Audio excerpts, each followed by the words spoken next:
Bonjour à toutes et à tous pour cette émission consacrée au Forum de l'Action sociale organisé le samedi 1er octobre à la Cité de la BD à Angoulême par le Conseil départemental de la Charente.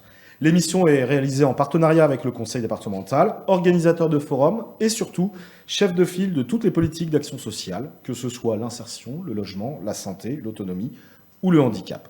Pour cette table ronde consacrée au logement, facteur d'exclusion et d'insertion, nous sommes en compagnie de Patrick Gallès, vice-président du département chargé des solidarités rurales, urbaines et de l'habitat, et de Madame Fatna Ziad, conseillère départementale, membre de la commission aménagement du territoire et présidente du GIP Charente. Logement, département, on pense avant tout logement social et donc en Charente à Logélia. Monsieur Gallès, quel est votre investissement dans ce domaine sur le territoire ? Donc, en ce qui concerne la politique du logement pour le département, il y a deux axes. Les aides à la pierre en ce qui concerne les aides pour les bailleurs, pour la production et la réhabilitation de logements sociaux, voire très sociaux, les aides aussi pour la création et la réhabilitation de logements seniors, les aides pour les logements étudiants, donc ça c'est la partie plutôt logement social. Et ensuite une autre partie FSL, donc avec Fatna et GIP, ce sont les aides aux propriétaires occupants pour la rénovation énergétique, pour le maintien à domicile des personnes âgées, pour les bailleurs non occupants également, pour l'amélioration de l'habitat, pour les sorties de précarité, d'insalubrité. Donc vous balayez tout le spectre de l'habitat quasiment, que ce soit pour les bailleurs, les propriétaires ou le logement social. Exactement. Et juste une petite précision, on a aussi un projet de développer un plan départemental de l'habitat en collaboration avec l'État pour un petit peu fédérer tous les plans locaux de l'habitat. Et donc ce plan départemental de l'habitat sera un document cadre et une vraie politique aussi par rapport à notre politique de logement du département. Sur le logement social, avec le GELIA, vous n'êtes pas le seul bailleur social dans le département, mais vous êtes le principal. Que représente votre parc social ? Donc notre parc social est ancien, donc l'Ogélia aura 100 ans l'année prochaine. L'Ogélia date de 1923. C'est un peu plus de 7500 logements, 750 équivalents logements parce que nous possédons aussi des EHPAD, des foyers autonomie, des foyers de jeunes travailleurs.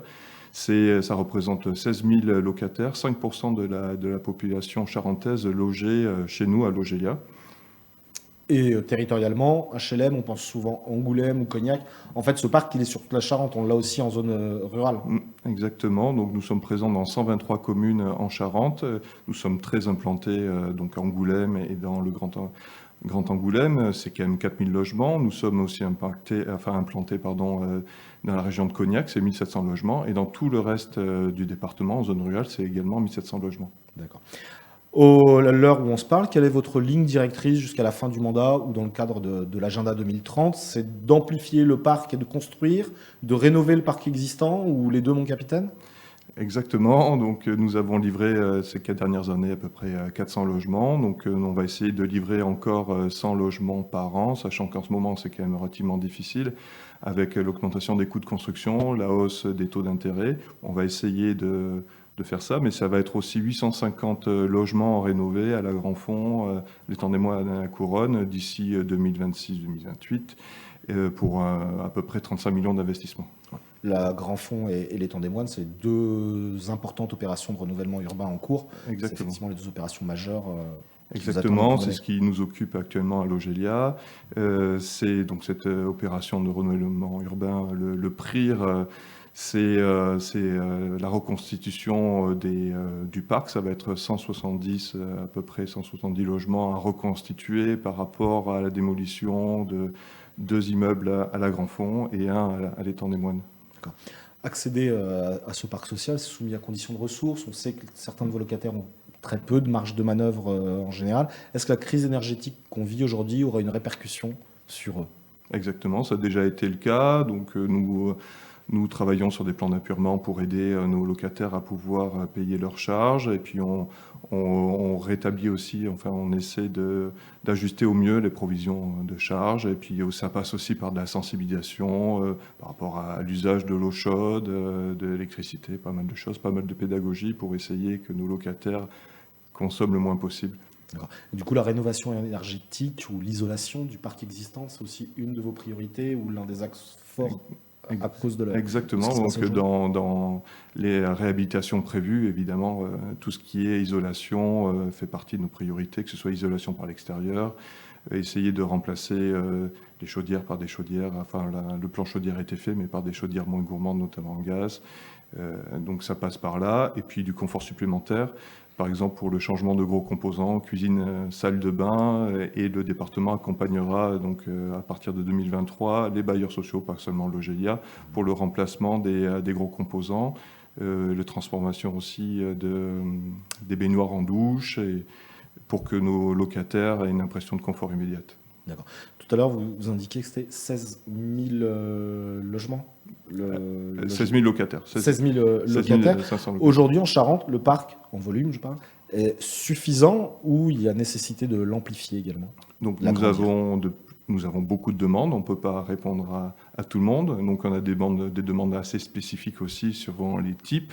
Donc ce qu'on avait construit à une certaine époque, des T5, des grands appartements, ne correspondent pas toujours.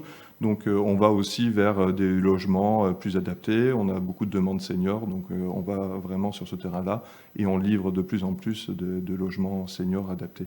D'accord. Au département, vous gérez, en matière de logement, vous gérez aussi le FSL, donc le Fonds social... Celle de solidarité, logement, qui peut venir en aide à des familles en difficulté. Comment fonctionne ce dispositif concrètement et à qui s'adresse-t-il?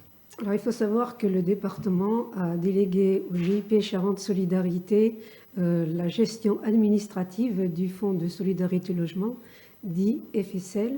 Ce dispositif permet également de solder les dettes des ménages les plus modestes, et notamment en ce qui concerne les frais d'accès à un logement, tels que le dépôt de garantie, le premier mois de loyer par exemple, ou l'assurance habitation, mais aussi pouvoir participer au maintien dans le logement par la suite, en ce qui concerne les impayés de loyer, d'énergie, d'eau.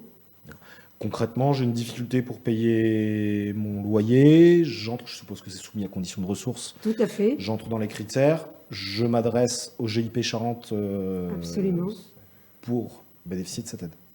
Tout à fait. Donc cette aide est soumise bien sûr à conditions de ressources et accordée sous forme de prêt ou de subvention, en sachant que ces prêts sont sans intérêt et remboursables en petites mensualités, qui peuvent aller de 25 € en fonction de la situation.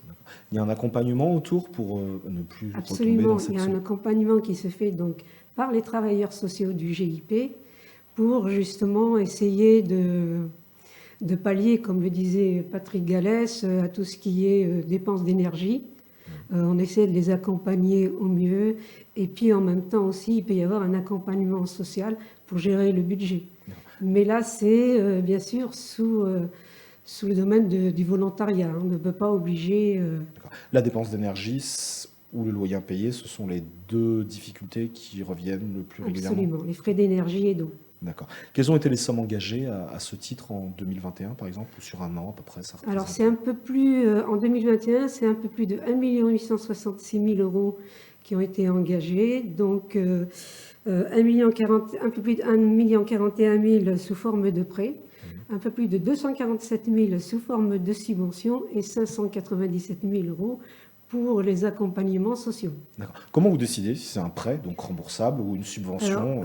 C'est une commission qui se réunit chaque mois, qui, en fonction de la situation de la personne qui sollicite donc une aide auprès du GIP, mais aussi en fonction du reste à charge. D'accord. Voilà.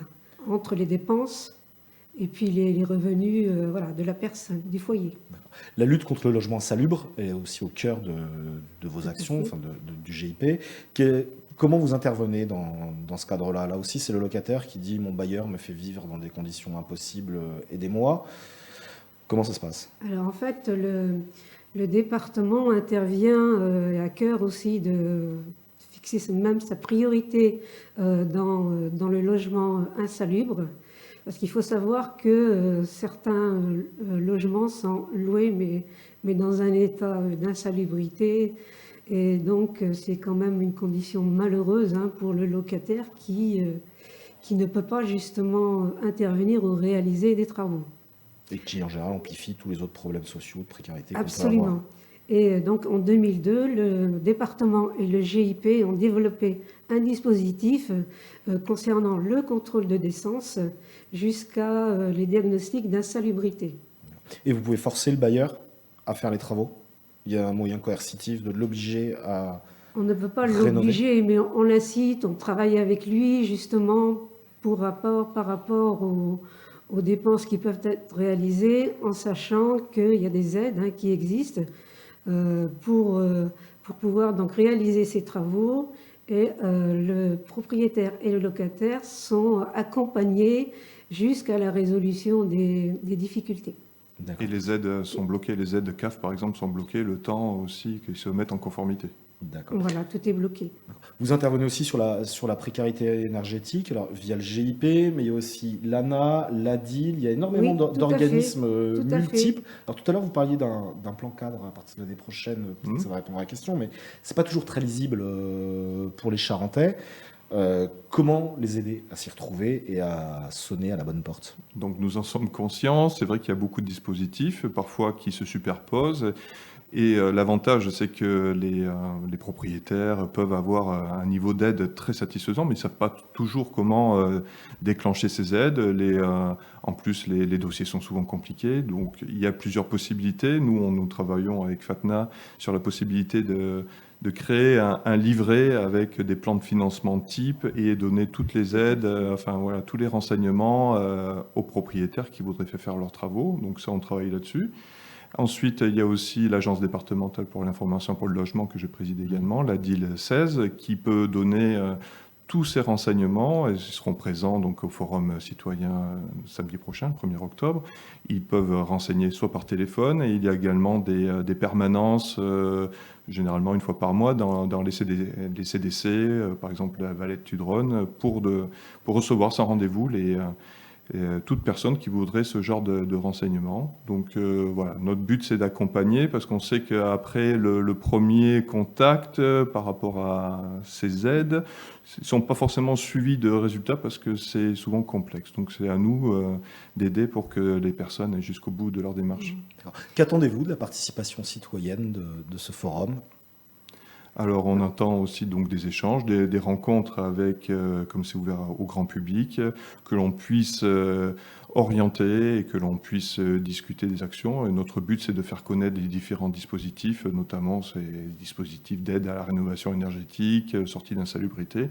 Donc voilà, toutes les personnes sont les bienvenues pour que l'on discute, pour que l'on envoie vers nos partenaires. Voilà, c'est ce genre d'échange qui nous permet déjà de faire connaître notre action et puis d'aider les gens. Il faut savoir que ces aides sont assez mal connues du grand public. Donc on espère, au travers de cette journée-là... Parce qu'en plus, il n'y a pas que les vôtres. Il y a aussi celle de l'État, il y a aussi celle de la région, il y a aussi celle des CDC, il y a celle de tout le monde. Et en ce qui concerne, donc, je voudrais revenir aux travaux énergétiques, le département abonde à hauteur de 3 000 euros. 3 000 euros en complément des aides de l'ANA, des EPCI. Et donc là, il y a vraiment un accompagnement jusqu'à la clôture du dossier. D'accord. Eh bien, merci beaucoup, Madame Ziad, et merci beaucoup, Monsieur Gallas, et bon courage merci pour à ce vous. forum. Merci. Merci bien.